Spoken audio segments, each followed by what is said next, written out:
இன்றைக்கு சிறுத்தொண்ட நாயனாருடைய குரு பூஜை. சிறுத்தொண்டர் அப்படின்னு சொல்ல உடனே நமக்கு நினைவுக்கு வருவது இறைவன் அவரிடம் பிள்ளைக்கறி கேட்ட ஒரு நிகழ்வு. இதை பத்தி பல பக்தர்களே ரொம்ப வருத்தப்பட்டு சொல்லியிருக்காங்க. கருணையே வடிவான இறைவன் எப்படி பிள்ளைக்கறி கேட்கலாம், இவ்வளவு ஒரு கொடூரமான தண்டனையை இப்படி ஒரு பக்தருக்கு கொடுக்கலாம் அப்படின்னு கேட்டிருக்காங்க. சொல்ல போனால் எழுத்தாளர் கல்கியே இப்படி நடக்கவே நடக்காது என்று சொன்னதாக அவருடைய புதல்வர் ஒரு கட்டுரையில எழுதியிருக்கிறார். இப்படி பல பேர் கொதிப்படைந்து பேசக்கூடிய இந்த நிகழ்வு உண்மையாகவே நடந்ததா இல்லையான்றது ஒரு பக்கம் இருக்கட்டும். அது இறை தத்துவத்தை சரியாக புரிந்து கொள்ளாதவர்கள் தான் இதை கொலை செய்வாங்க. ஏன் அப்படின்னு பார்த்தோம்னா, சிறுத்தொண்ட நாயனாருடைய வரலாறு முழுமையாக நம்ம பார்த்தா என்ன நடக்குது? அவர் இளமையில பல்லவ சேனாதிபதியாக இருந்தார். பல்லவ மன்னன் நரசிம்மவர்மனுடைய தளபதியாக இருந்தவர். சேக்கிழார் பெரிய புராணத்தில் எழுதும்போது, மன்னவர்க்கு தண்டு போய் வடபுலத்து வாதாகி தொன் நகரம் துகள் அழிய அப்படின்னு சொல்றார்.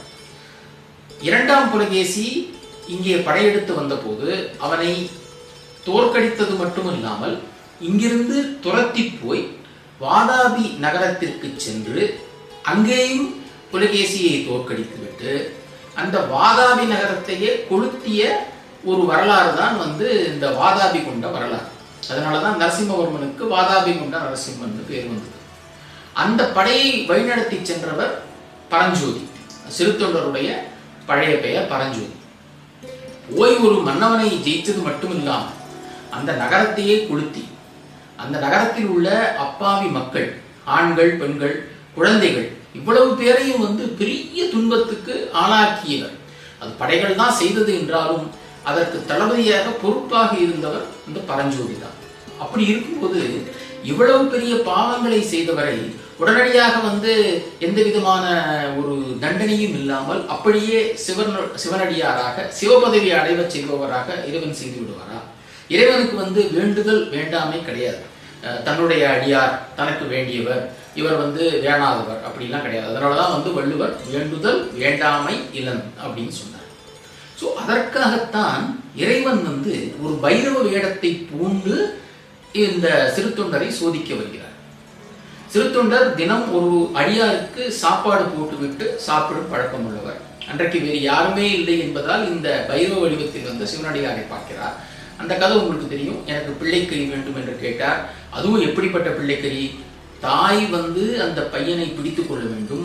அந்த கறி சமைப்பதற்காக தந்தை தான் வெட்ட வேண்டும், வேற யார்ட்டையும் கொடுத்து வெட்ட சொல்லக்கூடாதா. சோ அப்படித்தான் நடக்க வேண்டும் என்று நிபந்தனைகள் போட்டார் அந்த சிவனடியார். இப்போ அந்த குழந்தையை எப்படி சீராட்டி பாராட்டி வளர்த்திருப்பார் சீராளனை சிறுத்தொண்டர். சின்ன வயதில் அவனுடைய பாதம் தரையில் நடந்தால் அது நோகுமே என்பதற்காக தோளில் அவனை சுமந்து கொண்டு பள்ளிக்கூடத்துக்கு கூட்டிட்டு போவாராம். அப்படி தன்னுடைய மகனை மிக அன்போடு வளர்த்த ஒரே மகனை இப்படி ஒரு கறி சமைப்பதற்காக வெட்ட வேண்டும் என்றால் அவருடைய மனம் எவ்வளவு பாடுபட்டிருக்கும்.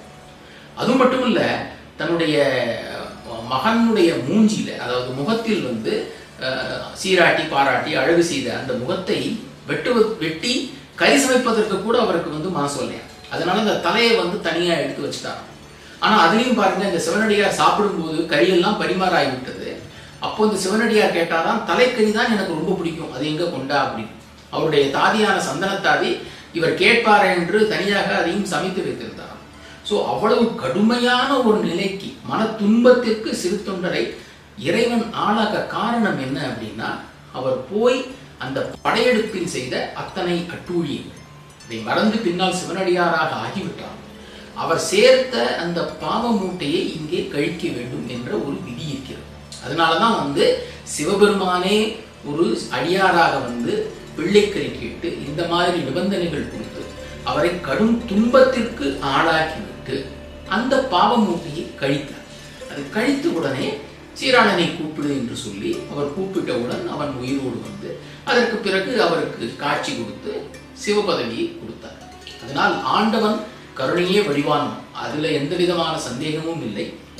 ஆனால் எல்லாரிடமும் அறக்கருணையை மட்டும் அவன் காண்பிப்பதில்லை. நல்லது செய்தால் அறக்கருணை கிடைக்கும், பாவங்கள் செய்தால் அவர்களுக்கும் கருணை உண்டு, அது மரக்கருணையாக வெளிப்படும். சிறுத்தொண்டருடைய கதையிலே மரக்கருணை வெளிப்பட்டது. ஆனாலும் தன்னுடைய அடியாரான சிறுத்தொண்டரை அவர் சிவபதவி அடையவே செய்தார் என்பதை நாம நினைவு வைத்துக் கொள்ளலாம். ஸோ இதையெல்லாம் யோசித்து பார்க்கும்போது இது சரியான ஒரு செய்கையா, இறைவன் செய்வாரா அப்படின்ற கேள்விகளுக்கே இடம் இருக்காது. நன்றி.